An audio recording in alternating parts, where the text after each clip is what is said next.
Hello, this is Marjabeen Baloch from Pakistan, and you're watching my YouTube channel Insani Itihad, which aims to invoke a little bit of humanity in all of us. So this is a continuation of the previous video in which we were talking about how Rachel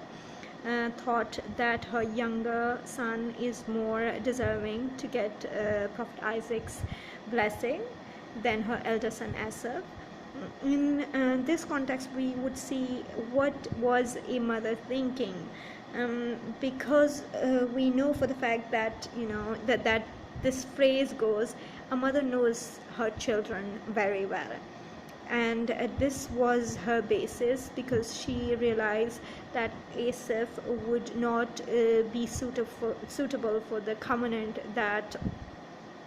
the God would have with the offsprings and the descendants of Abraham.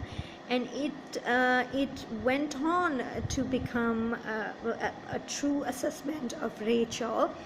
as Jacob had wrestled with a divinely angel to prevail on his powers, and thus attained the name of Israel, and therefore the descendant of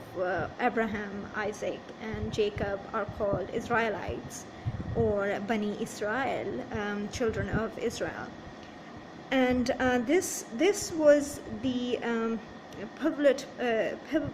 pivotal moment that we realize that it was the wisdom of Rachel, who knew her children so very well, and that she knew that who has to take along the responsibility of the Jewish covenant between the heavenly God and this whole legacy. The character of Isaac is very, very symbolic, and he being blinded, not just only not seeing, but I think it's a metaphor for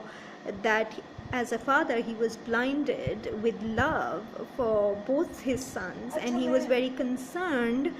for Asaph, and therefore he wanted Asaph to get the blessing instead of Jacob. So but Rachel was very much thinking more spiritually and maturely, and therefore she chose Jacob. A similar incidents we see later on when we talk about Moses and the role that his mother and his sister played in rescuing him and placing him strategically into the Pharaoh's palace, and then keeping a close eye as he grows up and evolves into a Moshe Rabbeinu, the leader of the Israelites, and then crafting and architecting their freedom from the Egyptian slavery. So had Moses' mother and his sister not planned the escape of Moses and planted him into the Pharaoh's palace, and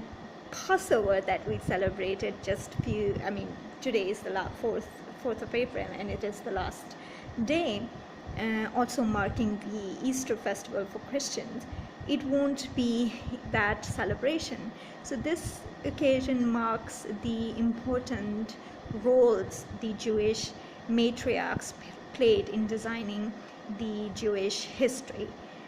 So this was regarding that, and I hope you liked my video. Until I see you again, thank you.